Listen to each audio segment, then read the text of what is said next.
It's a changing time for the public transportation industry, and we took to the aisles of APTA's annual meeting in EXPO 2008 to ask attendees what they thought the future holds for public transit.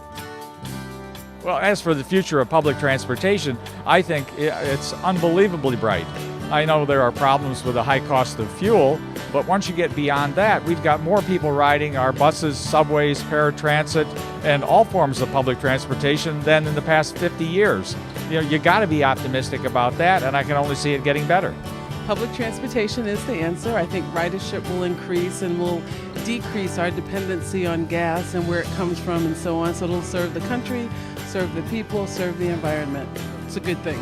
Many more riders. I think we've educated some people with the price of gas and everything, and they've gotten used to riding and the buses and the trains and all the other things that are involved in mobility other than the automobile, and I think we're going to see the ridership increase, and we just have to continue to work to educate the people so they know what transit means. I think it holds promise. I think we have nothing but opportunity ahead of us. It's nice to be the IT industry. People are talking about us because we can provide something that people really need right now with high gas prices, with products and services that we know we can take advantage of right now, that marketplace. And so I think if we're able to take advantage of those opportunities right now and leverage them to our advantage, we can make a huge step forward for public transit in our country at a time when they need it most.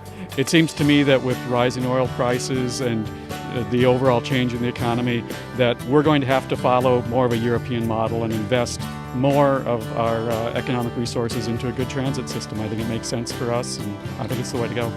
I think it's a good future. I think transportation is going to become more important every year because of a number of reasons. Obviously, fuel, major urban communities are challenged with how to move people more effectively, to reduce congestion. So I think public transportation is going to be key in answering a lot of questions for our communities in the future. So I think it's very good. I think the future for public transportation really will be meeting up with passenger demands, dealing with the demand and trying to keep up with supply and figuring out where funding will be coming from. I think it's a great time for transit. As someone who hasn't owned a car for the last 27 years and who knows how great transit is to allow you to get around, it's wonderful. It also forces people to look more closely at their housing, transportation choices and to make decisions about that make it easier for the economy, for the climate.